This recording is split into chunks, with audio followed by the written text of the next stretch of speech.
No, gentlemen, unfortunately, this video is not about the biography of Rocky Popovich. I will make a separate issue about him. Today we will talk about the music of YUGOWAVE. Let's figure out what kind of genre it is. Why is it so cool and does it exist at all? If you are interested, you can subscribe to the channel. Thank you.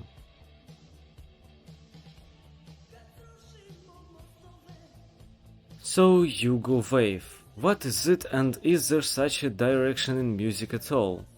On YouTube you may have often noticed this term if you are of course fond of socialist Yugoslavia and the aesthetics of the socialist camp. Unfortunately, you will not find any information about YUGOWAVE on the internet because such a musical genre has never existed. YUGOWAVE is in fact aesthetic videos with Yugoslav music of the 80s, the purpose of which is at least partially to transfer us to that era and allow us to enjoy the Balkan atmosphere. But then what genre do all the songs of the legendary Rocky Vulovic and other Yugoslav singers of the 80s belong to if YUGOWAVE is a fiction of the community of fans of socialist Yugoslavia who make videos not even always to Yugoslav music?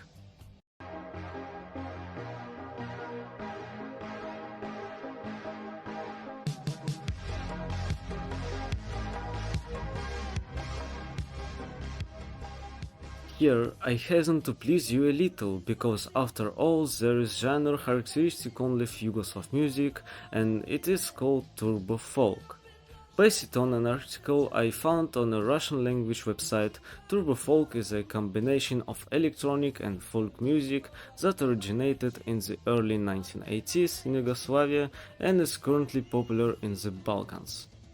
The term itself was coined by Rambo Amadeus, and if he used the term within the framework of self-irony and satire, then most other performers took the term itself quite seriously. Common stumps for the style are electric with folk Yugoslav motifs, plagiarism, chauvinism and gangster rap. Yes, you heard right, and just like you, I was surprised by the last 2 points. Let's analyze them. The use of turbo folk to promote extreme nationalism was quickly mastered by radicals from all sides of the front, Croats, Bosniaks and of course Serbs. With the end of the wars in Balkans it came to naught, but now the genre itself survived. There's not even anything to talk about, some turbo folk performance resemble gangster rappers and aesthetics. Let's now move on to the history of turbo folk or YUGOWAVE, say what you want. After World War II, Serbia became one of the republics of the newly formed Yugoslavia. Serious social, political and industrial change were taking place in the country. For example, many people left the villages for the cities and formed a new working class. Along with the social change, cultural ones also took place. While the former peasants settled in urban conditions, folk music in the same way tried to throw off the signs of the new time. In 1964, singer Lepa Lukic recounted Otezvora Dva Putića, which became popular throughout Yugoslavia. This melodically simple, frivolous, clean and as if by default a drinking song became in fact the first hit of the new folk.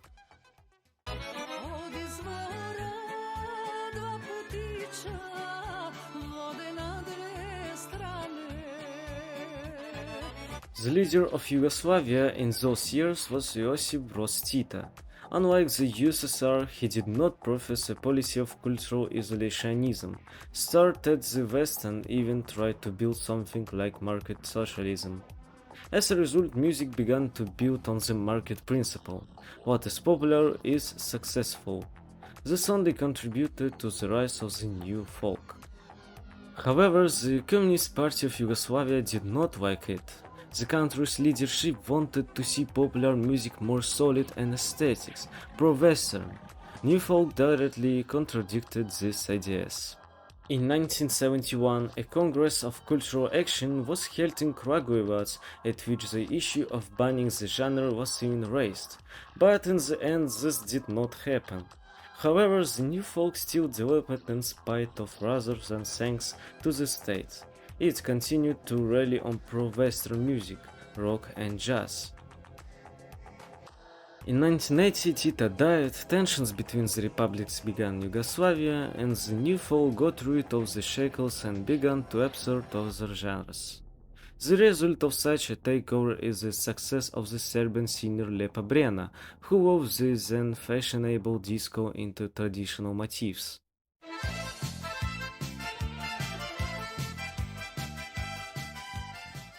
At the same time, huge social cultural differences between high and low music have emerged in the mass consciousness.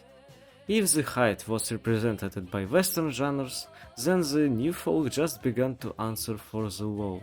By the way, the term turbo folk was coined then. It was pronounced by the Montenegrin musician Rembo Amadeus, joking about his own style.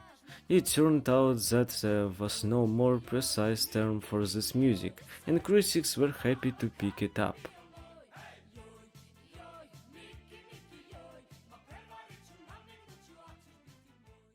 In May 1986, Slobodan Milosevic became chairman of the Presidium of the Central Committee of the Union of Communists of Serbia.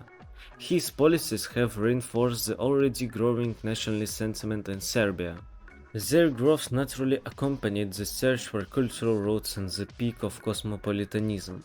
Turbo folk in turn now turned out to be the best place to find these roots, especially since the genre was growing. He was represented by a lot of artists, the star of Dragana Mirkovic rose, the names of Shaban Šaulić, Bajimir Knidža, Miroslav Ilić, Milik Kitic, and others thundered. The collapse of Yugoslavia in 1991-1992 finally untied the hands of turbo folk and confirmed it as the #1 genre in the new country. It was also called Yugoslavia, but actually included only Serbia and Montenegro. Milosevic became its president. The leader of the state was very fond of turbo folk and encouraged its development. For example, the president's wife, Mariana Markovic, controlled and financed the media giant TV Pink, which often showed clips of turbo folk. In the 1990s, a turbulent time came in the Balkans. Wars broke out between the former Yugoslav republics. The turbo folk of the secular and peaceful genre, which came under the control of the Milosevic regime, became an instrument of political and military propaganda. Video clips appeared on Serbian TV channels where formidable people in camouflage sang military anthems, full of bravura pathos about the struggle for their native lands. The alliance between the Milosevic regime's military and the turbo folk symbolically emphasized the marriage of singer Svetlana Velichkovic, better known as Tsetsa, who thundered in the 1990s with Željko Arkan Ražnatovic, a criminal who, during the war, put together a volunteer military brigade, Arkan Warriors, and participated in a number of conflicts and was killed in 1999. One of the main tracks with which the world turbo folk is generally associated is dedicated to volunteer brigade's Panteri by Rocky Vulovic, who was a member of the brigade of the same name during the Yugoslav wars, responsible for recruiting and manning.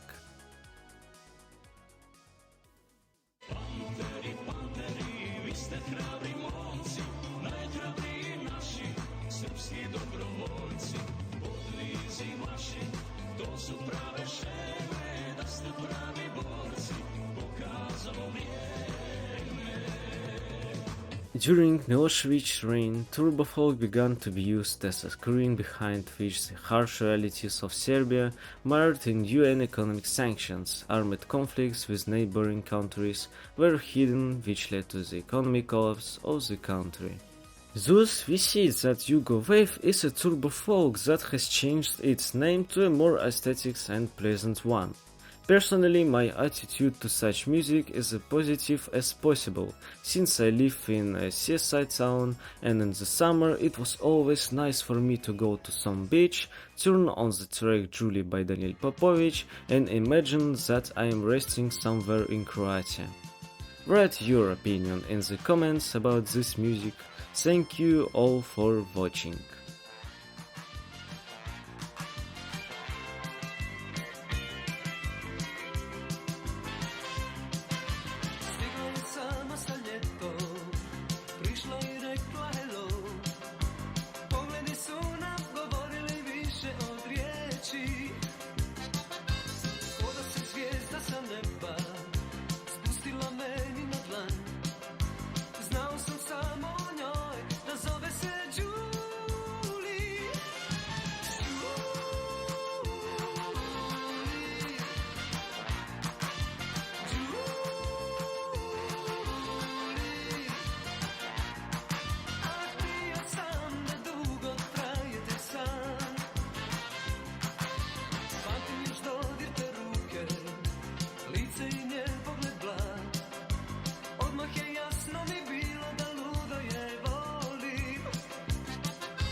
Čekam tako i dan, zamoli